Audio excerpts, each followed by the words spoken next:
Ku izina ry'Imana Data na Mwana na Roho Mutagatifu, amina. Gira amahoro ya Kristo umuvandimwe. Turacyakomeza rero kuzirikana ku masomo Kiliziya iba yaduteguriye uyu munsi wo ku cyumweru.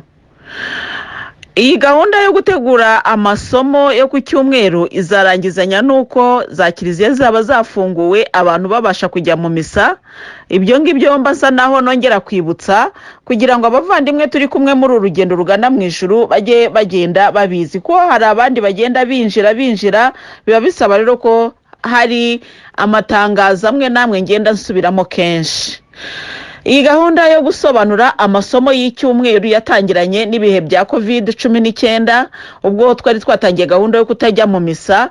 Noneho Yesu arambwira ati abantu bashobora gusonza bakicwa n'inzara, kandi ni igihe cyo kuvuga no kuganiriza abagenzi bagana mu ijuru, kuko ibihe muri kugenda mwinjiramo ni ibihe bibakomereye.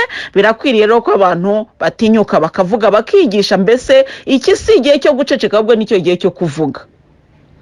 Ko rero arambwira ati nubwo misa zidahari ariko imitima irahari, kandi amatwi arahari, ubushake burahari, nta kibuze rero. Ubwo rero nibwo twatangiye kujya dutegura amasomo y'icyumweru tukajya tuyazirikana buri cyumweru kugeza igihe Kiliziya zizafungurirwa, padiri agasubira ku murimo we, Louise akajya kuruhuka. Ubwo ni ukuvuga ngo nabaye mfashe ako kanya wenda padiri atari kubona aba Kristo ngo abashyire mu Kiliziya. Yesu arambwira ati ariko nubwo batari kujya mu Kiliziya ntabwo ari igihe cyo kutajyamo, ahubwo ni n'igihe cyo kuzirikana cyane ku butumwa bahawe, ni n'igihe cyo kuzirikana cyane kuri liturujia icyo ari cyo, ndetse bakanazirikana cyane ku buzima bwabo bwaro kurusha mbere. Muvandimwe ndizera kuri kubyumva, ntabwo ari uko wenda izi nyigisho zisimbura za padiri, oya, ahubwo ni mu gihe Kiliziya zitarafunguka cyangwa abantu bataratangira kujya mu misa uko bikwiye, ni muri icyo gihe tubaye dutegura aya masomo yo ku cyumweru. Hari abantu nyine bambwiye bati twifuza ko nawe Kiliziya zaba zarafunguwe wakomeza, kuko tugenda twumva kurusha uko twumvaga kera. Navuga ni rero iyo ntago ari gahunda yanjye, uwabigennye cyo nabitwemerera ngewe nta kibazo, ndahari niwe unshoboza, kandi ndumva icyo azantegeka nzagikora.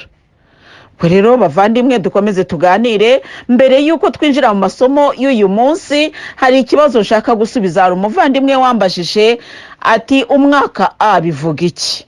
Kuko ubu ngubu turi ku cyumweru cya 16 gisanzwe umwaka A.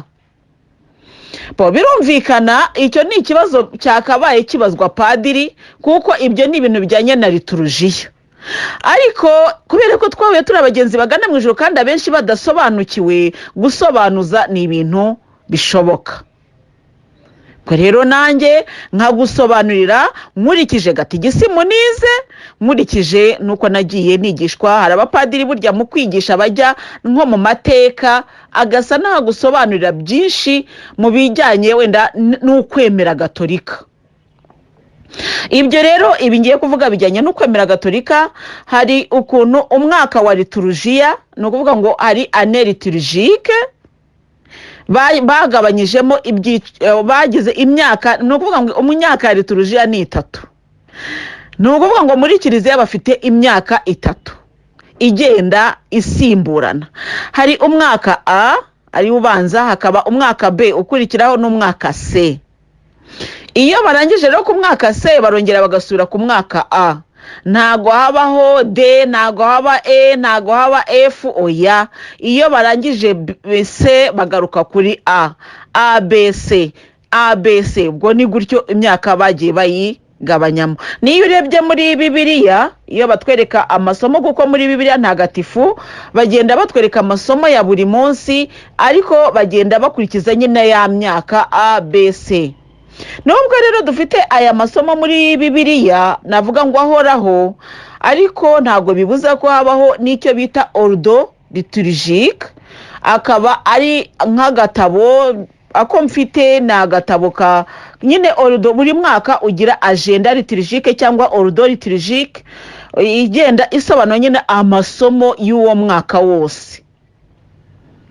umwaka A rero bikaba bivuga umwaka ubanza. Umwaka rero wa liturujiya nawo tubuvugeho, ni umwaka utari nk'umwaka wa karandiriye. Ni ukuvuga ngo igihe karandiriye itangiriye umwaka ntabwo ari cyo gihe liturujiya itangirira umwaka. Umwaka wa liturujiya rero urangirana n'umunsi wa Kristo umwami. Ibyo ngibyo bigiye cyane mu kwemera gatolika, niyo mpamvu numva wenda kubivugaho ari ngombwa kugira ngo abakristo gatolika musobanukirwe. Iyo tuvuga ngo umwaka A, umwaka B, umwaka C, nawe ujye ubyumva kugira ngo nawe uzabisobanurire abandi, kuko Nyagasani arimo kutwigisha kugira ngo azatwohereze kujya kwigisha abandi. Ni ukuvuga rero umwaka wa liturujiya urangirana n'umunsi wa Kristo umwami, hanyuma ugatangirana n'icyumweru cya mbere cya Adiveni. Adiveni akaba ari igihe dutangiye kwitegura ivuka ry'umucunguzi. Ni ukuvuga rero uyu mwaka A, umunsi wa Kristo umwami, ntabwo ufitiye itariki ngo wavuga ngo uba ku itariki wenda iyi n'iyi hanyuma Adiveni igatangira igihe iki n'iki. Iki ni cyo tugomba kumenya, nuko umunsi wa Kristo umwami uba ku cyumweru, hanyuma tukaba dushoje umwaka wa liturujiya ku cyumweru gikurikiye icyumweru cya Kristo umwami, ubwo tuba dutangiye icyumweru cya mbere cya Adiveni. Ni ukuvuga rero ngo icyo cyumweru cya mbere cya Adiveni nicyo navuga ngo niyo ntangiriro. Kwa kundi wenda nko kuri karandiriye dufeta bonane ro 31 z'ukwa 12, muri kiliziya gatolika twebwe bonane yacu iba ku munsi wa Kristo umwami. Haleluya. Munsi wa Kristo umwami, itariki wabereyeho ubwo naho ngaho umwaka wa liturujiya uburangiriye, nuko tugaserebura rwose, tutwifurizanya umwaka mushya muhire wa liturujiya. Nuko ku cyumweru gitaha tukazaba twinjiye mu mwaka mushya, dutangiye umwaka mushya dutangiranye n'icyumweru cya mbere cya Adiveni. Adiveni kikaba ari igihe giteguza Noheli. Aho ndizere yuko tubyumvise neza. Adiveni iherukwa na Noheli. Ubwo rero umwaka wa liturujiya utangirana n'ivuka rya Yezu, cyangwa se n'integuza y'ivuka rya Yezu, kuko Adiveni ubwo twayigeranya na kiriya gihe marayika yabwiye Mariya ko agiye kubyara umwana w'Imana. Ubwo ni ukuvuga ngo Adiveni ni ugutwita kwa Bikira Mariya. Ariko byose kiliziya iriyaranja bikaba mu mwaka umwe. Ntago bavuga ngo Bikira Mariya ngo yamaze kubyara Yezu arakura nuko amara imyaka 33, 30 arangije 3 arigisha, apfa ku mwaka wa 33 ngo wenda ngo bazavuge ngo ubwo ngo ari ikindi gihe tuzizihiza ipfa rya Yezu. Oya, byose ubuzima bwa Yezu bwose babukubiye muri uwo mwaka umwe wa liturujiya. Imana iduhe umugisha, ndizera ko tubyumvise. Tugiye gukomeza rero ku masomo uyu munsi. Isomo rya mbere riri mu gitabo cy'ubuhanga, umutwe wa 12, kuva umutwe wa 12 umurongo wa 13, kuva ku n'umurongo wa 16 kugera ku wa 19. Tugiye rero gusoma. Aravuga ngo nta yindi mana uretse wowe yakwita kuri byose ngo ugombe kuyereka ko waciye imanza zitarizo. Imbaraga zawe nizo soko y'ubutabera bwawe. Ubutegetsi ufite kuri byose bugatuma ubyitaho byose. Ugaragaza imbaraga zawe igihe bihaye kuzikerensa, ugacogoza ubwirasi bw'abemera ubwo bubasha bwawe. Ariko kuko ari wowe nyir'ububasha, uca imanza zitabera kandi ugategekana ubwiyoroshye, kandi koko ubushobozi urabusanganywe igihe cyose. Nuko nguko wigishije umuryango wawe, kuko intungane igomba kuba inshuti y'abantu, kandi watumye abana bawe bakwizera, kuko bashobora kwisubiraho bamaze kugucumuraho. Ijambo ry'Imana. Dushimiye Imana. iri jambo ryo mu gitabo cy'ubuhanga rero riratubwira ukuntu imana yacu ariyo mana y'intabera kandi niyo mana ishobora byose. Haleluya. Ibi ngibi ndatekereza yuko twebwe abagenzi bagana mu ijuru tumaze kubimenya, ntabwo twari kuyikurikira tuza kuba tuzi ko ari imana y'igice ishoboye bimwe ibindi byarayicanze. Erega iyo biza kuba byarayicanze natwe ntabwo twari kuyijyaho, ariko twayigiye kubera ko ari imana ishobora byose. Haleluya. Ubwo rero imbaraga zayo niyo soko y'ubutabera bwayo. Ni ukuvuga ngo kuba ifite imbaraga biyemerera kuba iri hejuru ya byose. Amina. Burya rero iyo umuntu afite imbaraga ahantu, burya niwe utegeka. Ni ukuvuga ngo niwe uba ufite imbaraga, niwe uba ufite ubutware buruta ubw'abandi bose. Ubwo rero ubutegetsi imana ifite ngo bugatuma imana ibyitaho byose. No kuvuga ngo ifite ubutegetsi bwiza. Haleluya. Ntabwo imana yacu ari umugome, kuko iyo iza kuba umugome yari kuturimbagura, ahubwo imana yacu ni umubyeyi, nayo mpamvu dutinyuka kuvuga ngo aba dawe. Ni ukuvuga ngo data ushobora byose uri imana yacu. Iki gitabo cy'ubuhanga rero kiratubwira ko nyagasani imana nta yindi mana uretse we yakwita kuri ibyo byose, kandi ngo agombe kuba yacira imanza zitari zo. Ni ukuvuga ko hejuru y'iyi mana yacu nta yindi mana iriho. Ndizera yuko ibyo ngibyo mana kubisubiramo ni uburyo bwenda bwo kwibutsa ko liturujia iba yabyibukije, ariko hari impamvu liturujia iba yabivuze. Ntabwo ari uko liturujia iba yabuze ikivuga, si iri somo ryonyine ni mu gitabo cy'ubuhanga, ariko impamvu byasubiwemo. Nyagasani aragira ngo wongere wibuke muvandimwe, imana wayobotse ni iyihe. Haleluya. Kuko Yesu mu minsi ishize yarambwiye ati ndashaka ko mukora stop. Ntabwo nzi igihe tuzayikora, ko namubwiye neza turakora stop turi muri rozari. Arambwira ati stop ikwiriye kubaho.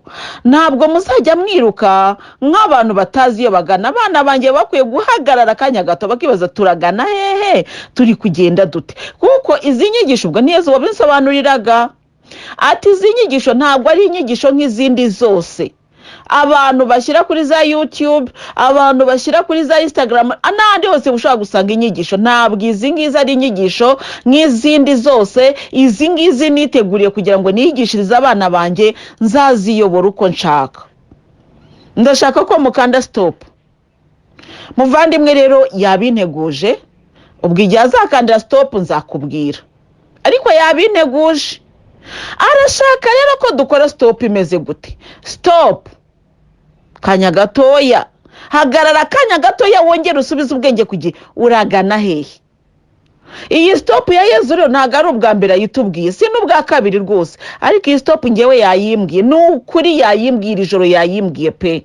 Ndi kuvuga ibyo yambwiye kuko nyagasani yaje ansanga rwose nsinzira, arambwira ati stop.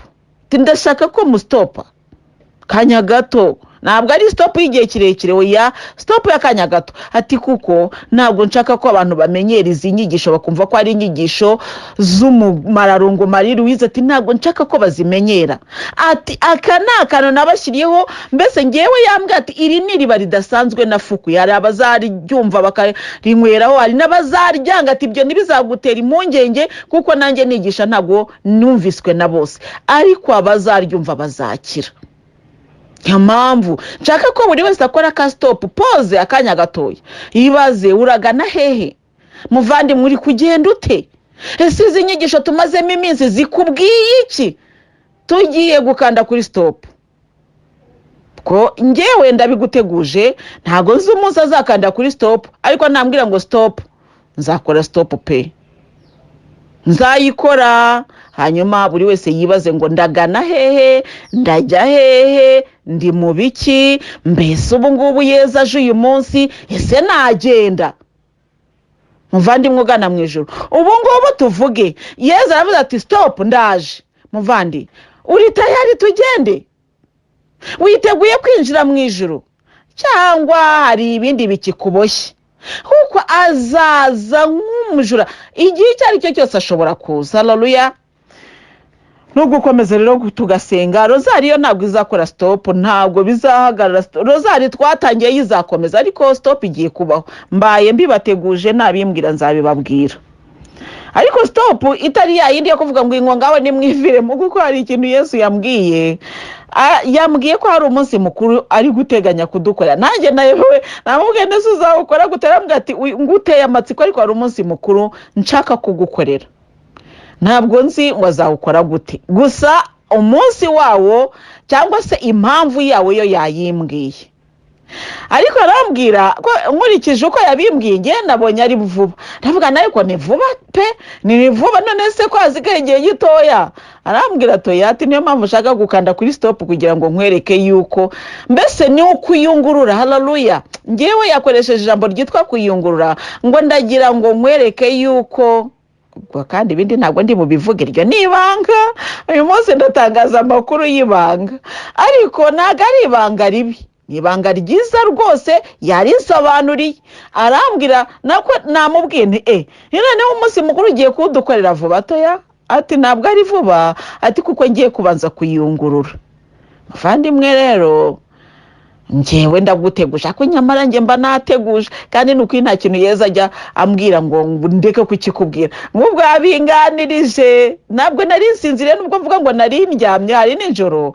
Wenda ushobora gutekereza uti wari usinziriye, oya ntabwo nari nsinziriye, nari maso rwose. Araza arabimbwira mu buryo asanzwe ambwira, kandi ayo makuru turayaziranyeho, burya aba bana baramenyana.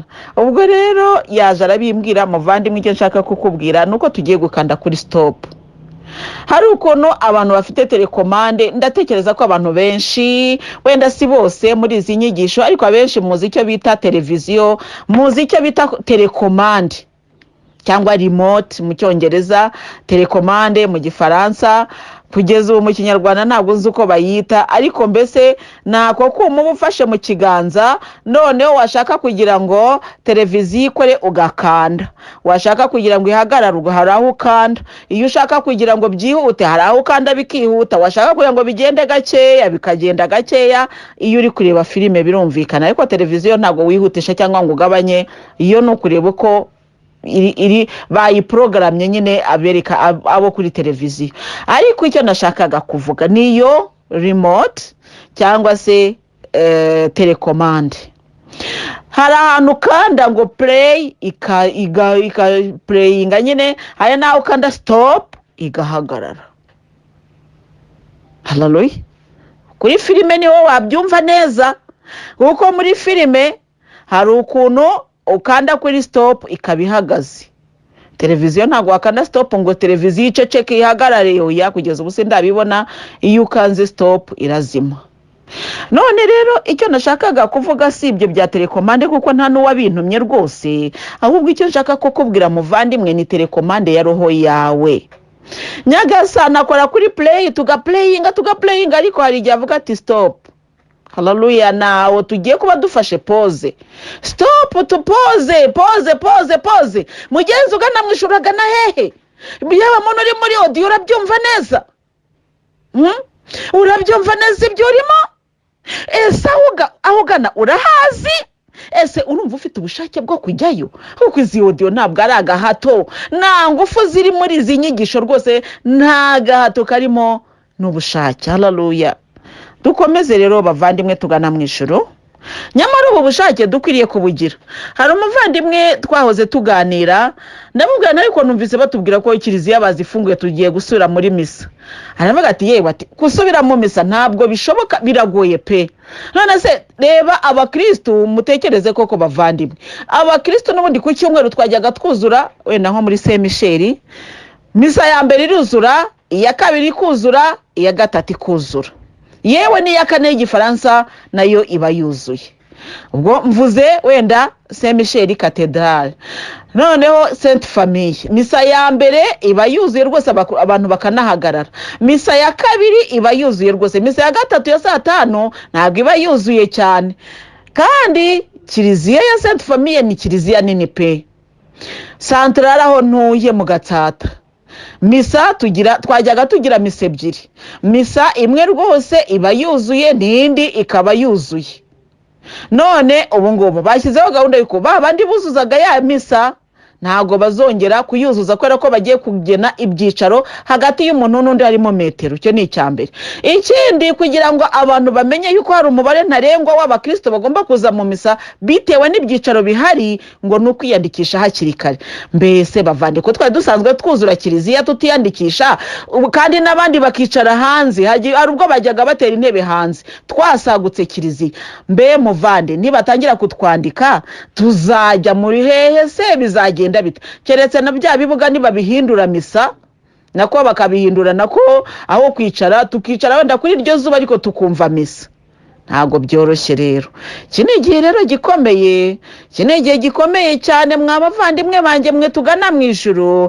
Ni igihe cyo kubera amaso ubugingo, maze ugatungwa n'iryo wumvise, ugatungwa n'ukaristiya wahawe, kuko birakomeye, birakomeye rwose, birakomeye. None rero kubera ko bikomeye turakomeje kugendana nabyo, ko ntago tuzahagarara ngo ibintu birakomeye ngo oya, turakomeje urugendo rugana mu ijuru, kandi ntago tuzahagarikwa nuko bikomeye, ahubwo turakomeje.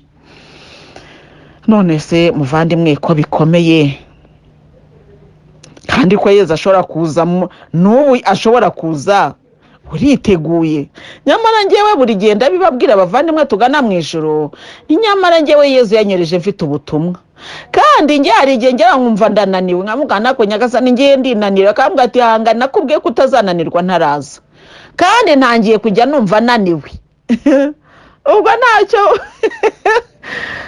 uri kumvamo, ntago ashobora kutazeza gutabara isi yose, ariko njyewe azantabara, yarabimbwiye, kandi ndananiwe. Jananirwa rwose, nkamugana ariko Nyagasani Yesu ni ngiye ndananiwe. None se ko Nyagasani ndabireba rero bavandimwe tugana mu ijuru turi kuganira, hari ibintu ndeba nkasanga ntaho mfite mbishyira. None ninde uzafata telefone yanjye ngo ajye asubiza message abavandimwe banyandikira basaba iki, basaba isengesho? Ninde? Ese uwabikora we yabikora nkaho nabyikorera? Ngiye ndavuga nti ikiruta najya ntinda gusubiza, ariko aho nsubirije ngasubiza numva mvuga nti uyu muvandimwe koko numvise ikibazo afite. Ku bwanjye rero numva ari umurimo wanjye gusubiza message za telefone. Ni nayo mpamvu abenshi mbasubiza ntinze rwose, mujye mubyihanganira. Mbo hakaba rero gukora audio. Ese ninde uzaza ngo aze kumfasha kore audio, noneho bijye byitwa ko Umumararungu Louise afite umuntu umusayidira umufasha? Ntabyo ndabona. Ngomeza no kubaza Yesu ntibizagenda bite kugira ngo mbone ubufasha, nkabona ntabyo ndi kubona. Kuri urwo ruhande nkavuga nese hari umuntu waza ngo aje kumfasha akaza gutegura audio. Ese izi audio ko ntabanza kuzitegura, wenda ngovuge ngo uyu munsi turasoma hana, ejo tuzasoma hanaha, wenda ko uwo muntu yakabaye yanegurira amasomo ndi bwigisheho, ko ntayategura, ko ari uwo mutagatifu zakanyibwirira, uwo muntu yaza akamfasha iki? Erega hari abantu benshi bashaka kumfasha pe, mu buryo bwo kunyorohereza umurimo, ariko nareba mu buryo bw'umurimo ngasanga ntago mbibona. None se muvandimwe ndamuhasa kore audio? Ntago bikunda. Ndamuhasa asubiza abanyandikira? Ntago bikunda. None rero hari umuvandimwe wanditse ibitabo, arabyandika rwose biranditse, ariko se ubu ko ngiye kubikosora akaba ari ngiye ngomba kwikosora, kuko Nyagasani Yesu yaraje arambwira tumva rero aho byaba byaratangiwe hose, aho ngaho ntago mpareba, uzandikaho ko hari ubutumwa bwanyujijwe ku Umumararungu Louise, uzavuge ko ubu butumwa bwanyujijwe ku Umumararungu Louise, nta kindi. Ni ukuvuga ngo ni wowe responsable y'ubu butumwa. Mbese muvande niba ndi responsable ko ngomba kumenya ngo ubu butumwa bwanditse neza se, ese uzabisoma bizamuryohera nkabukosora? Ubwo urumva ntafite akazi kenshi, kandi nareba ngasanga nta muntu waza. None se ninde wankosorera? Ngasanga nawe ntawe. Noneho nabireba bihagaze imbere yanjye nkavuga ni Nyagasani, nako njyewe nangiye no kunanirwa, ahubwo nako Nyagasani rero kuri ndananiwe. Nuko ariko ntabwo naniwe byo kuvuga ngo ndabiretse cyangwa ngo ndabihiwe, oya. Ariko iyo haje mu nkagukana uko kumugana Yesu ndumva ndi kunanirwa, nese mbigenze byombi biraruhije pe, birangoye. Ntabwo mbona icyo nareka, nta nicyo nshaka kureka rwose, nkubwiza ukuri nta nicyo nshaka kureka wenda muri byo ngo mvuge ngo yango ngiye kuzihagarika, oya. Nta nubwo navuga ngo yango abanyandikira sinzongera no gusoma message zabo, oya. Ntacyo navana muri ibyo ngibyo. Niyo mpamvu rero mvuga nti araje araje yo kaza yanze yuko tuba nk'impabe araje ngo tubane shimwa haleluya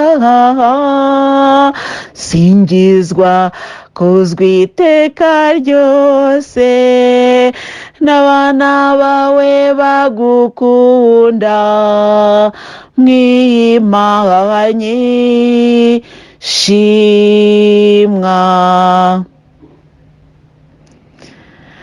uraje ngo untabare wanze yuko nduha nk'impabe uraje ngo unduhure shimwa haleluya singizwa kuzwi iteka ryose n'abana bawe bagukunda mwiyimanye shimwa ntabwo nzasarara Yesu ataragaruka ntabwo byakunda kandi ijambo ry'Imana mu gitabo cy'ibyahishuwe ratubwira ngo yohereje ngo abahanuzi haleluya no muhanuza Mose mu mishisi ishize twarabiganiriyeho ngo uhoraho ntacyo ashobora gukora atabwiye itorero rye abinyujije ku bahanuzi twarahanuriwe duhanurirwa rwose n'ababikira abapadiri barahanura abihaye Imana mbese abantu b'ingeri zose abafite impumyi zirimo guhanura haleluya mu gitabo cy'ibyakozwe n'intumwa ijambo ry'Imana ratubwira ko Nyagasani yemeye ko azabana natwe yewe abana bacu bazahanura yewe we abantu amina roho mutagatifu yaramanutse amina none rero roho w'Imana yamanukiye no kubara iki basanzwe rwose noneho umugore yewe